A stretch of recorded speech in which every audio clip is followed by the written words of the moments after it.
Hello and welcome to Press TV News Analysis. I'm Covert. It has been 2 days since the assassination of Iranian nuclear scientist Mostafa Ahmadi-Roshan, and the burning question is who or what country is responsible for his murder. Iran has accused the U.S. and Israel in being involved. This is while some experts have not ruled out Britain's involvement. As the Iranian nation is mourning his death, in this news analysis we'll try to get to the bottom of who's responsible for his assassination.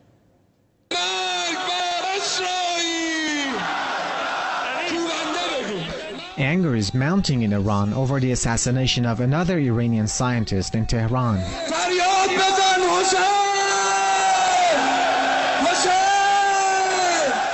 Huge crowds attending the funeral of Mostafa Ahmadi-Roshan, killed on Wednesday by a sticky bomb attached to the side of his car by, according to witnesses, two men riding on a motorcycle. Iran's foreign ministry has officially protested to the US and Britain for the, quote, role in the assassination of its nuclear scientists. The protest letter to the US says, while condemning this cowardly assassination and demanding an immediate explanation from the US, Iran strongly warns about the implications of the attack and calls on the American government to immediately end its support for any inhumane and terrorist operations against Iranian citizens, which are a violation of international law and the obligations of Washington and endanger international peace and security. The Islamic Republic reserves the right to pursue the matter through the proper channels. Earlier, Iran's envoy to the UN, Mohammad Khazai, called on the world body to condemn Wednesday's assassination in Tehran. I have confirmed that Iran's nuclear activities are peaceful, and it is therefore expected that the international community will condemn these acts of terror.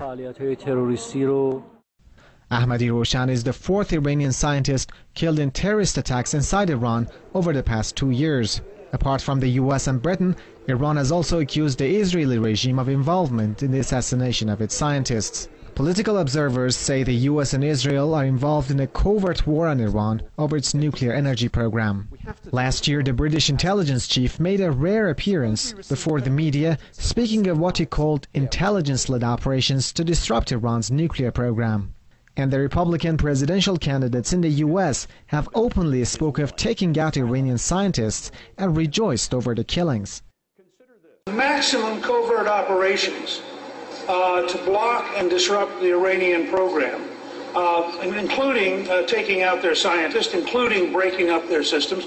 Now, I'm hopeful that some of the things we're seeing with respect to the nuclear program that the United States is involved with, which is, on occasion, scientists working on the nuclear program in Iran turn up dead. I think that's a wonderful thing. The attempts of the US and its Western allies, as well as Israel, to stop Iran are not limited to acts of terror. They've also repeatedly threatened to attack Iran and destroy its nuclear facilities. They've also imposed unilateral sanctions to disrupt the country's economy. But these threats and pressures have failed to force Iran to abandon its nuclear program. Let me introduce our guest. Co-director of International Action Center, Sara Flounders, joins us from New York. And we have staff writer Veterans Today, Joshua Blakeney, who joins us from Calgary, Canada. I'd like to welcome you both. Sara Flounders, first off to you, a simple question to begin this news analysis. Who or what country is responsible for this death, in your opinion? Well, primarily and overwhelmingly, the U.S. is responsible because it is the U.S. acts of war, including covert actions, including sending aircraft carriers with nuclear weapons into the Persian Gulf, nuclear submarines into the Gulf, organizing an international embargo against the sale of Iranian oil. All of these actions, again and again, the threats on Iran are creating a climate.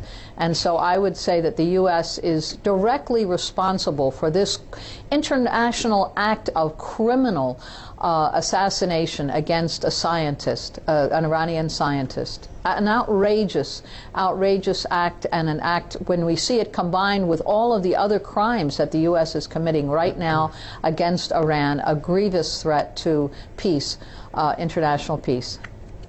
Well, according to Hillary Clinton, she has categorically denied this. So, Joshua Blakeney, what would you be telling Hillary Clinton on this?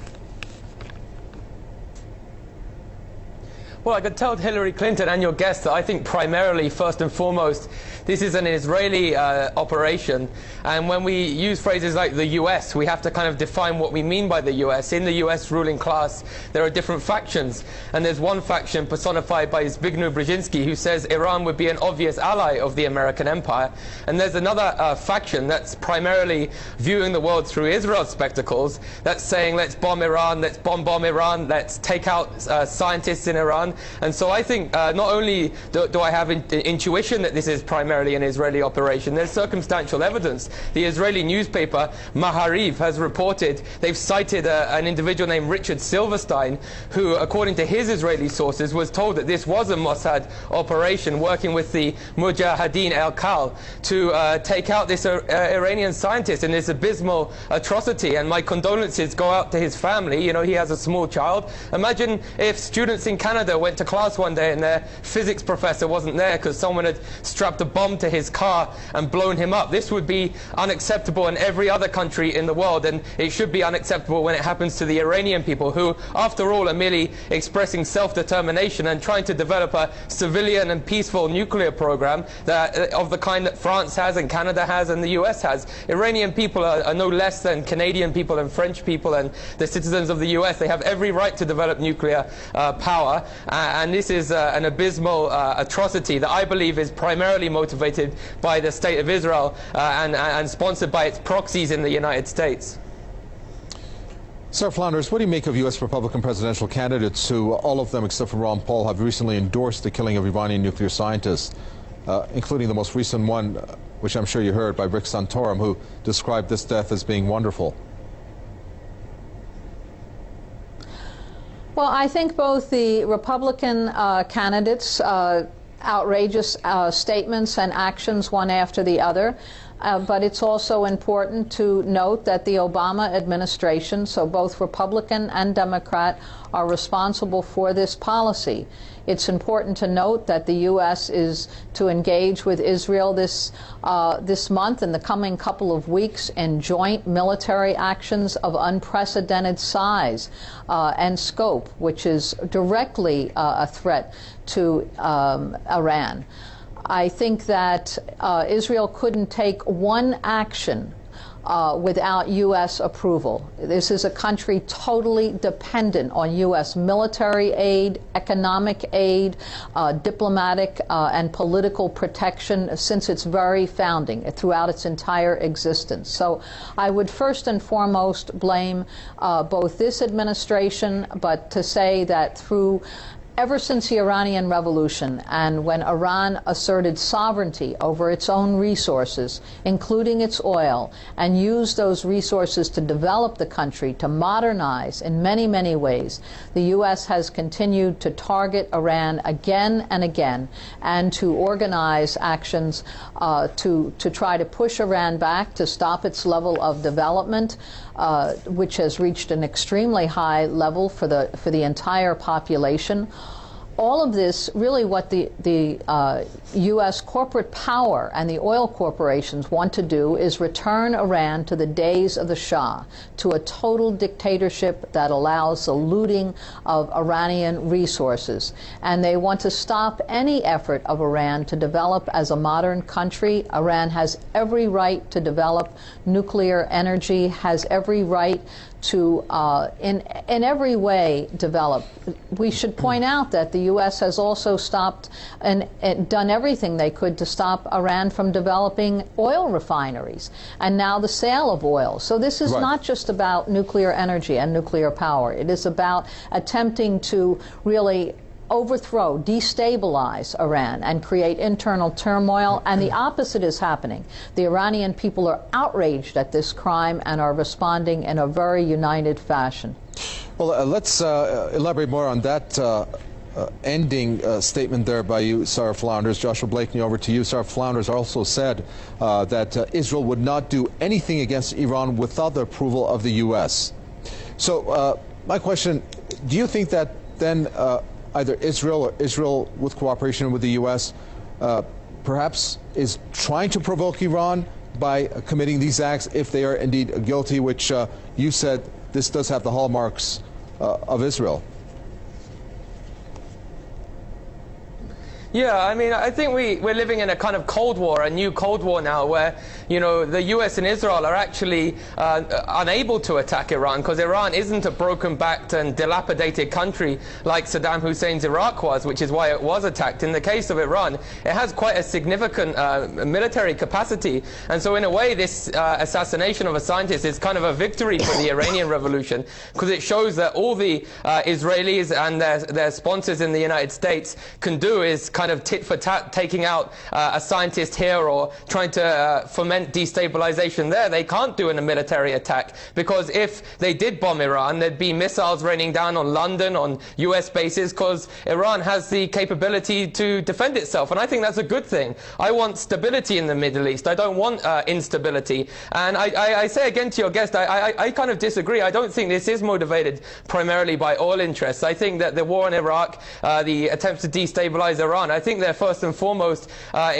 inspired by Tel Aviv, because the US oil policy traditionally in the Middle East was one of fomenting stability for oil markets by propping up existing regimes, ensconced regimes in the region, such as the Saudis. But of course that's very bad for Israel, because such Arab and Muslim regimes can turn on the Israeli hegemon, as Saddam Hussein did in 1991 when he fired Scud missiles at Israel. And so I think it's crazy for the US to be you know, alienating and estranging Iran, when the US's obvious antagonists are Russia and China, and therefore Iran would be an obvious ally. What interest does the US have in risking having the Straits of Hormuz closed? How is that beneficial to US oil interests? I think that since 9/11 we've seen a tectonic shift in US Middle East policy, one that's dictated by Israel. It's a case of the Zionist tail wagging the American dog, unfortunately. AIPAC and the Israel lobby pretty much dictate US Middle East policy. I'm not saying that, you know, Zionists control everything in the US when it comes to environmental policy and other things. I don't think that's the case. But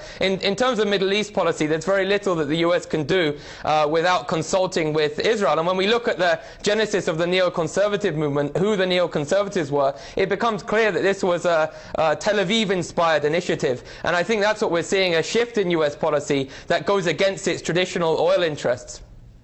Let me introduce John Parker, West Coast coordinator at the International Action Center, who joins us from Los Angeles to bring him into the discussion. John Parker, thanks for joining us. There was a question that was posed by the Secretary of Iran's Supreme National Security Council, and he said the question should be asked, why are Iranian scientists that are listed on UN or IAEA sanctions being the ones targeted and or assassinated? My question to you.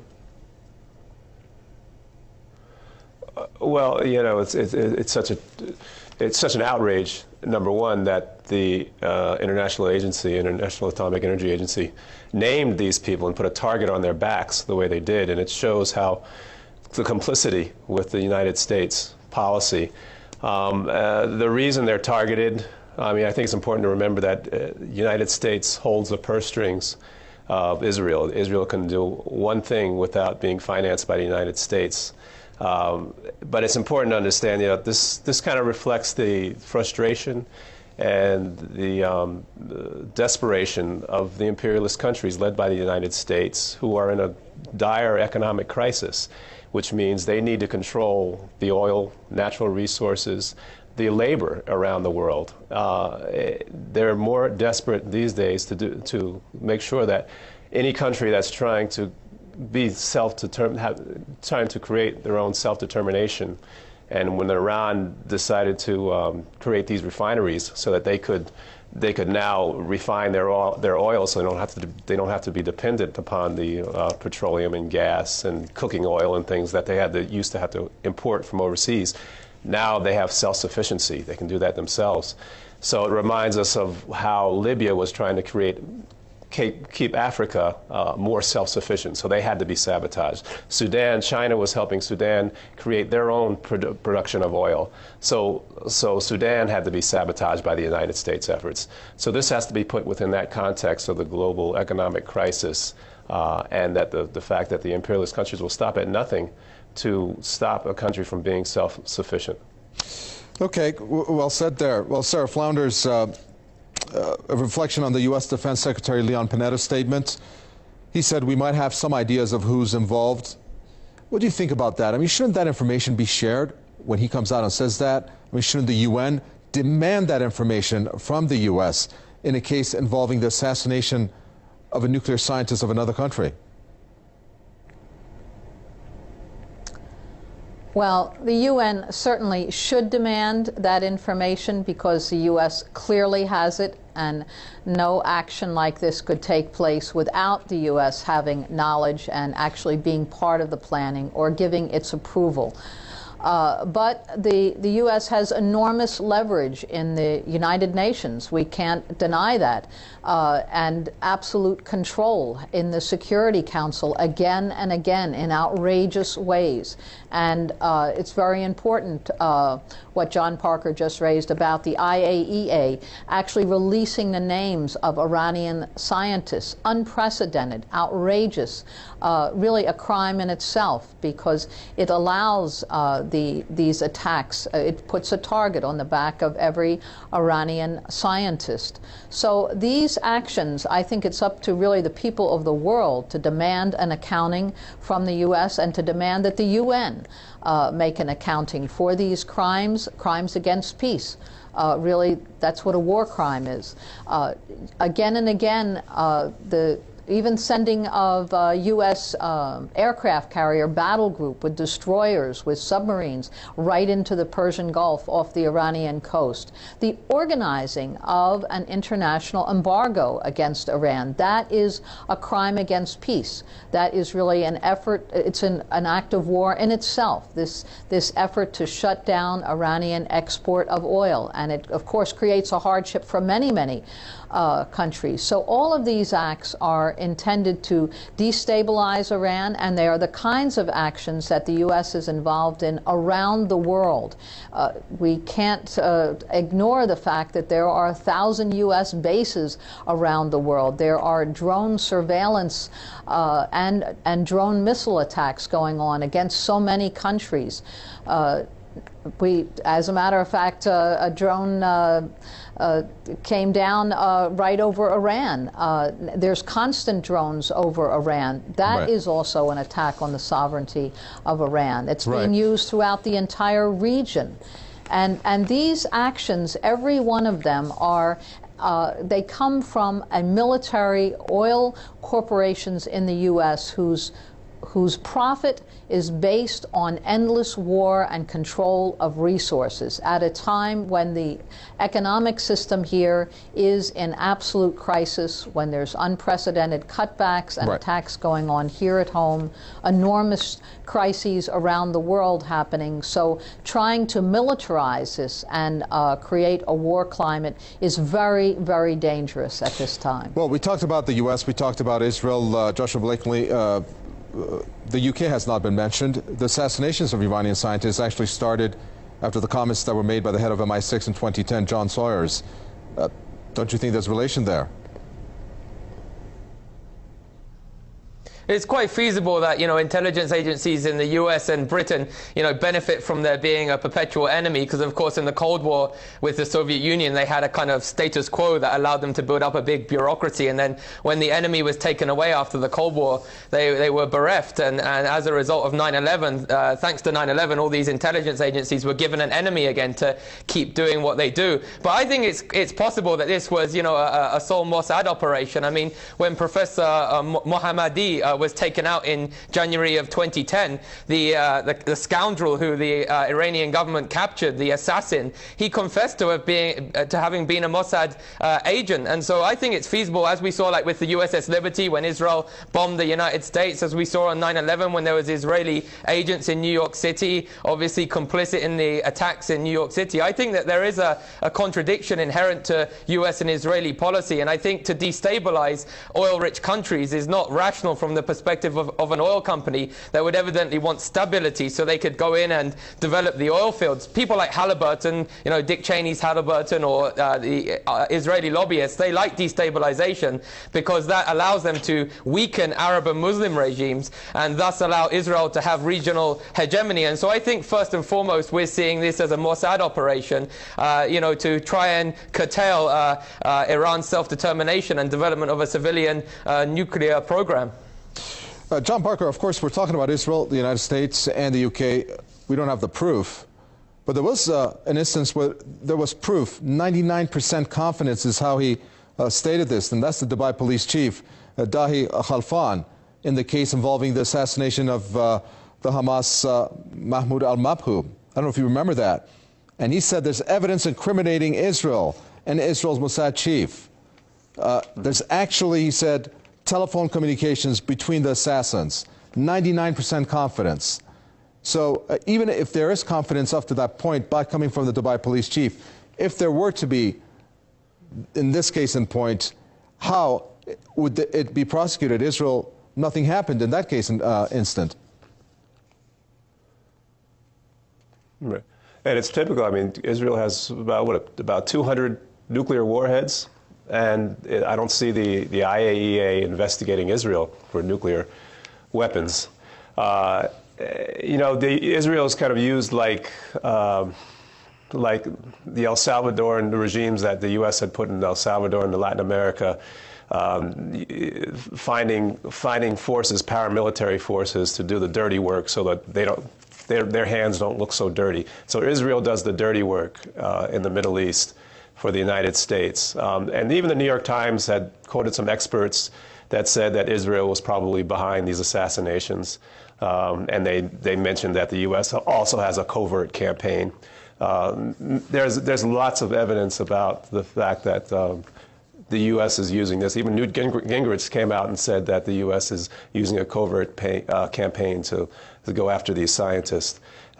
So there's lots of evidence that it's going on. One thing the anti-war movement, though, should realize, given the amount of evidence and things that there are, and the history of the U.S. relations, is that these folks who are doing it, the multinational corporations, the ruling class in the United States, who are harmed by the self-determination of other countries because it harms their profits. They're the same ones that are repressing and impoverishing people here in the United States.